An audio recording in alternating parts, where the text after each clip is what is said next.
Welcome to today's broadcast. We are Dream State Radio, DWLL 199.7. Today's broadcast is sponsored by Dreamwell Theater, a theater of exploration.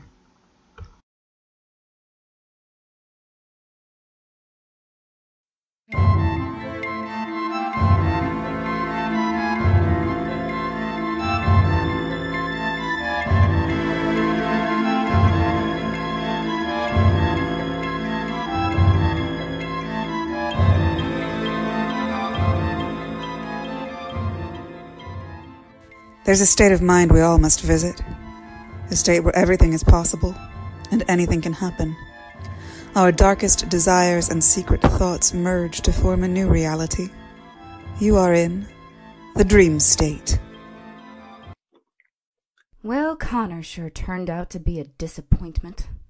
Let's see who else we have. Let me just flip through these channels here.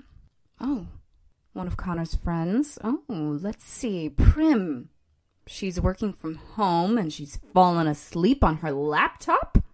Well, this is an ethical dilemma. How can I write her up for sleeping on the job when I'm using her dreams for profit? Oh, yeah. Oh, because I'm the boss. That's how. Oh, now let's see. What is she watching? Adam is a Dreamscape employee, entry-level office worker, smart but a little meek. Boomer is a Dreamscape janitor. She's had an awkward interaction with supervisor lately and feeling a little violated.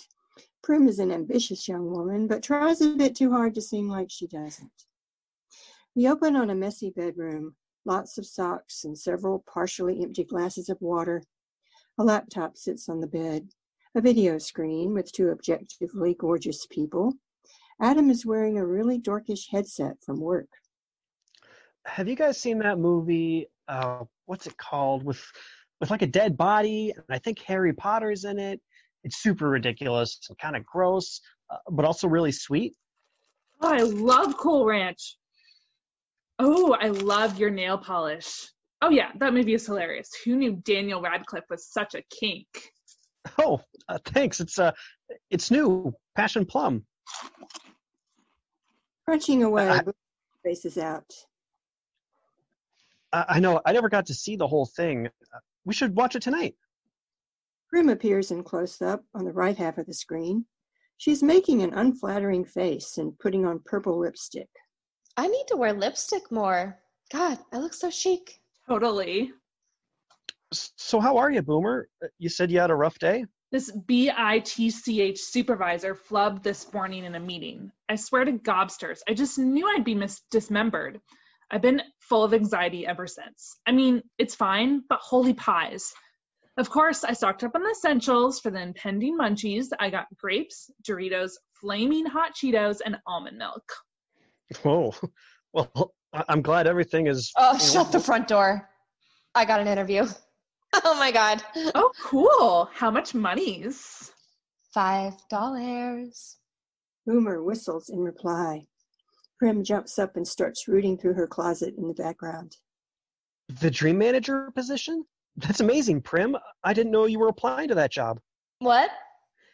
I said that's so great. Prim is not listening. So about the movie, should we plan to Zoom at like 7:30 tonight? I'll share my screen. Boomer is now eating Cheetos and clacking her keyboard. She reaches into the bag only to find crumblies, turns the bag upside down, and dusty crumblies fall into the keyboard. Damn it, I can't believe I ate the whole thing. I'm going to get my grapes. Boomer disappears. She leaves behind Pepper, her bulldog, licking the keyboard. Prim appears to be carefully separating a slimy folded-up paper towel. She drapes it over her face. There are cutouts for her mouth and eyes. Oh, are you doing one of those sheet face masks? Those are so in right now. I need my pores to shrink. This smells weird. Prim, can I ask you something? Of course. You'd say we're pretty close, right? Of course. Yeah, we are. Yeah. Yeah. So don't you think it might be a little weird if you become, like my boss? Don't worry about that. I'll make sure you get a nice office. Money works. I mean, I'll be the boss. See, that's awesome, obviously. But don't you think that might make things a little awkward with my coworkers? I mean, those guys are pretty cool. I don't want them to think that you and I being friends and all. Oh, of course, yeah. I'll need to promote a positive team atmosphere. Give you the resources you need to succeed. Prim is looking thoughtfully into the camera. Great. We can talk anytime, Adam. Duh, we're friends first. Exactly. It's not going to be weird, I promise. Boomer has returned and is plucking through her grapes. I just bought these. How are there squishy ones in here? Prim is walking back to her closet, holding her head back to keep the face mask from slipping, arms outstretched like a zombie. Well, I think I'm gonna hit the hay, you know? Night. Love ya. Adam closes her laptop, takes a sip of water, carefully breathes in and out. Well, that was interesting. I'm going to have to come back to Prim again. Looks like we've already been getting some good buzz on the web. Yes, until next time.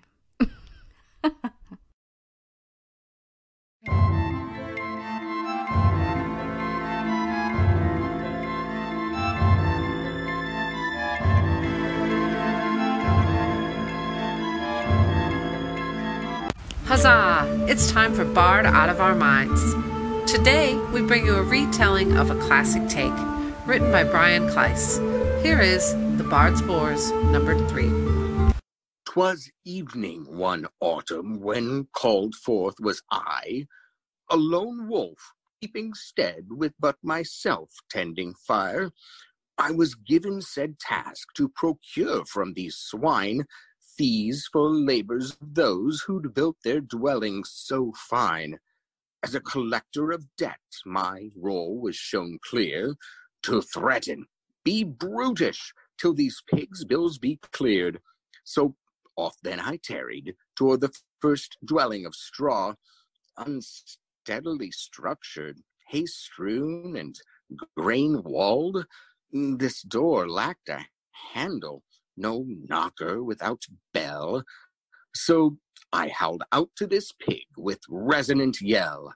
"O swine of small stature, you boar so minute, I say bid me entrance, now make haste, I tell you." Then this squealer responded, as I darkened his stoop, with a voice so robust, thrown was I for a loop.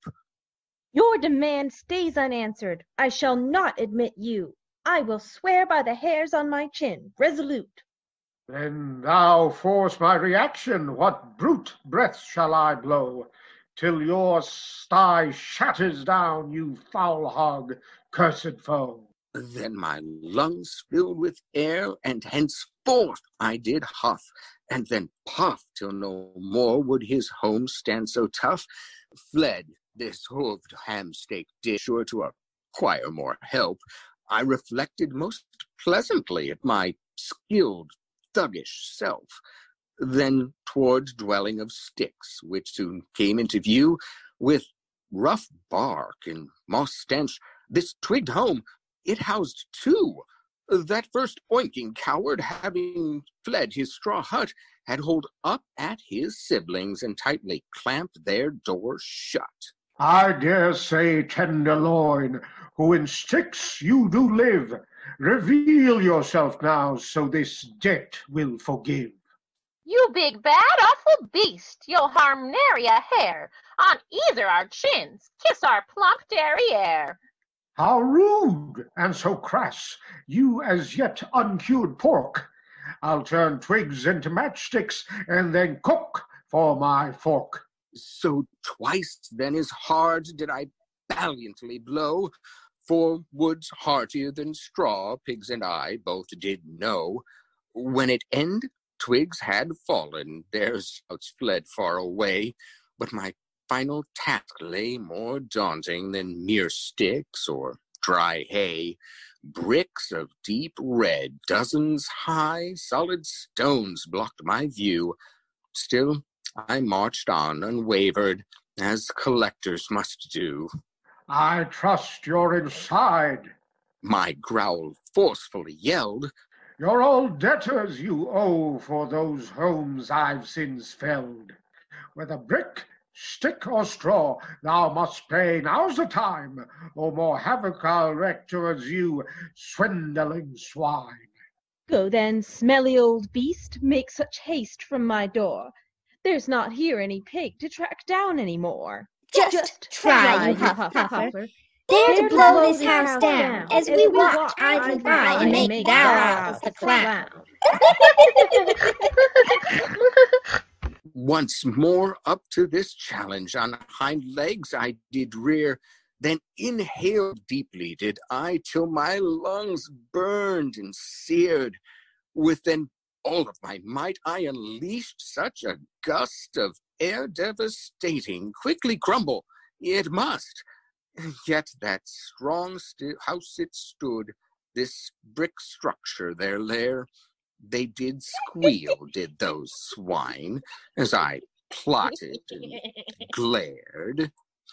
So to their rooftop I sped, whilst making nary a noise. I'll surprise them, I thought, their house yet I'll destroy. Down the chimney and flew, and then ambush I must, for swine, piglet, or boar, none with money should trust. Down that smokestack I squeezed, my backside warmer each inch.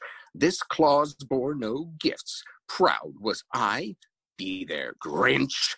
Oh, panic, sweet heaven, what dear lord is this pain? Singed hair from my tail, fire burning they'd lain. I yelped and ran quickly, till in puddle I squatted. My humiliation it was that these evil swine wanted. Oh, thus his tale at its close does give us lessons, it's true. Piglets can't be trusted, except those without dues. Don't collect debts for lenders, lest your ego be bruised. Bricks are strongest for building, and never, ever back down a flue.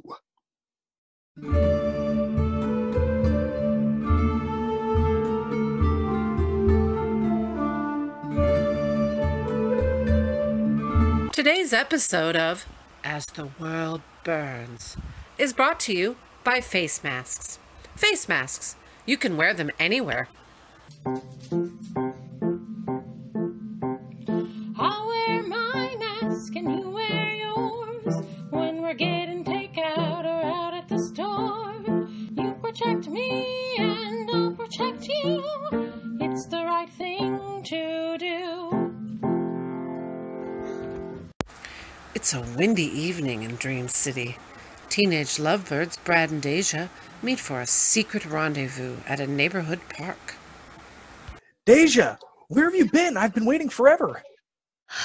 I'm sorry. I told my mom I was going out for a walk, and she said I had to sort the recycling before I went anywhere. I got here as fast as I could. It's okay. We're here now, together.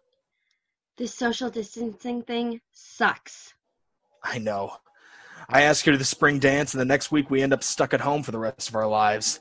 I hate having to have these secret meetings. Ugh, I know. I've had a crush on you since like 8th grade, and now that you've finally asked me out, we can only see each other once or twice a week. And we have to have dates behind this park bathroom. Do we really have to meet back here? Can't we go sit in the picnic shelter or something?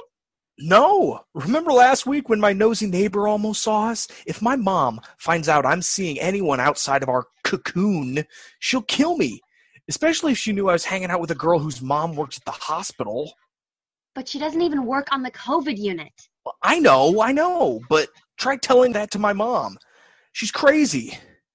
Anyways, enough about my mom. How have you been? I've been all right, I guess. The schoolwork they're giving out is pretty easy. Did you see what Mr. Mason is asking us to do for PE? Not yet.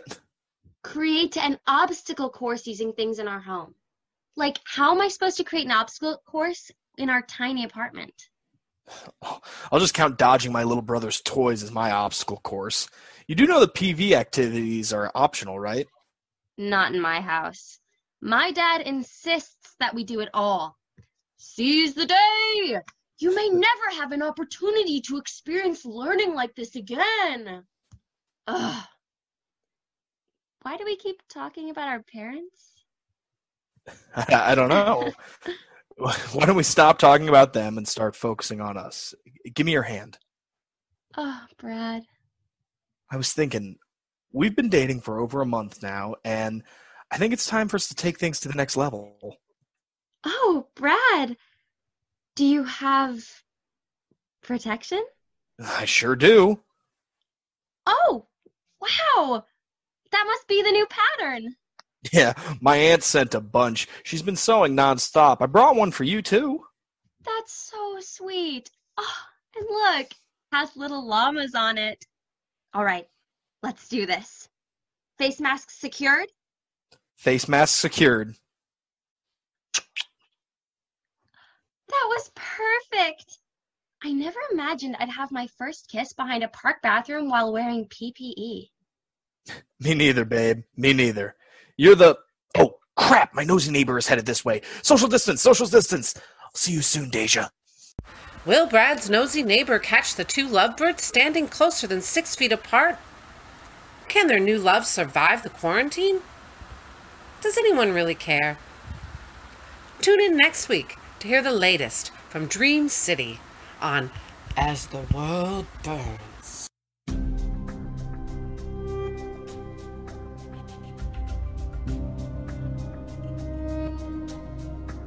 Citizens of Dream State.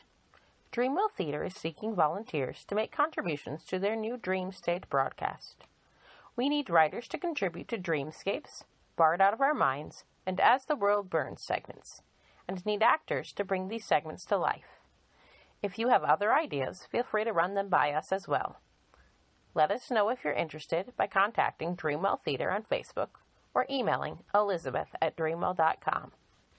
Thanks for joining us for today's broadcast. In the words of the great Frosty the Snowman... Happy birthday! Oh, no, not those. Oh, I'll be back again someday. Except instead of someday... Oh, we'll be back again Sunday.